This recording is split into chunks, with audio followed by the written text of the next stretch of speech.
নমস্কার বন্ধুরা, আমার চ্যানেলে তোমাদের সকলকে স্বাগত জানাই। আগের দিন রাতের কিছুটা ভাত বেঁচে গেছে, এই ভাতটা দিয়ে আমি পকোড়া তৈরি করে ফেলব। পেঁয়াজ, শুকনো লঙ্কা, কাঁচা লঙ্কা কুচি করে কেটে নিয়েছি। ভাতের মধ্যে পেঁয়াজ কুচি, শুকনো লঙ্কা কুচি, কাঁচা লঙ্কা কুচিগুলো দিয়ে দিলাম। ভাত অনুযায়ী 3 চামচ বেসন, 3 চামচ চালের গুঁড়ো, 1 চামচ জোয়ান এগুলোও ভাতের মধ্যে দিয়ে দিলাম। 1 চামচ হলুদ আর স্বাদ মতো নুন দিয়ে দিলাম। সব উপকরণ খুব ভালো মতো চটকে মেখে নেব।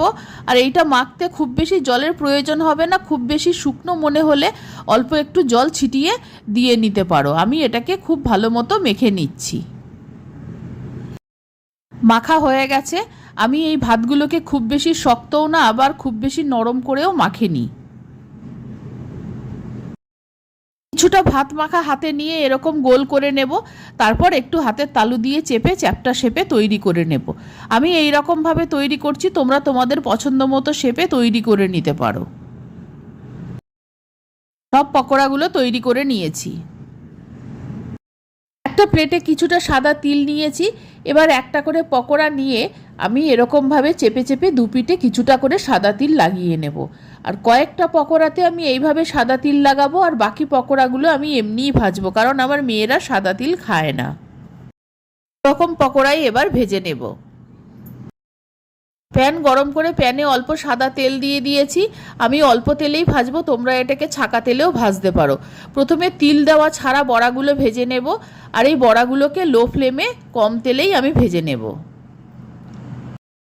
বড়াগুলোর একটা দিক ভাজা হয়ে গেছে, আমি এবার উল্টে দিচ্ছি। উল্টে দেওয়ার পর উল্টো দিকটা খুন্তি দিয়ে একটু চেপে দেবো, তাহলে ভেতরটা ভালো মতো ভাজা হবে। আর এই বড়াগুলো ভাজার সময় ফ্লেমটাকে লো রাখতে হবে। লো ফ্লেমে বড়াগুলোকে ভাজলে বড়াগুলো খুব মুচমুচে হবে। পকোড়াগুলো এপিট ওপিট করে লাল করে ভেজে নিয়েছি, এবার তুলে নিচ্ছি।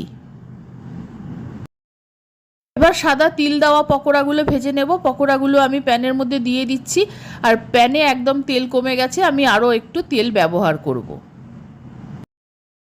সাদা তিল দিয়ে বাসি ভাতের বড়া, তিল ছাড়া বাসি ভাতের বড়া তৈরি হয়ে গেছে। আমার এই রেসিপি ভালো লাগলে আমার চ্যানেলকে সাবস্ক্রাইব করার, লাইক করার, শেয়ার করার অনুরোধ রইল। আর আমার নতুন পুরনো সকল বন্ধুদের আন্তরিক ধন্যবাদ ও ভালোবাসা জানিয়ে আমি আমার ভিডিও শেষ করছি।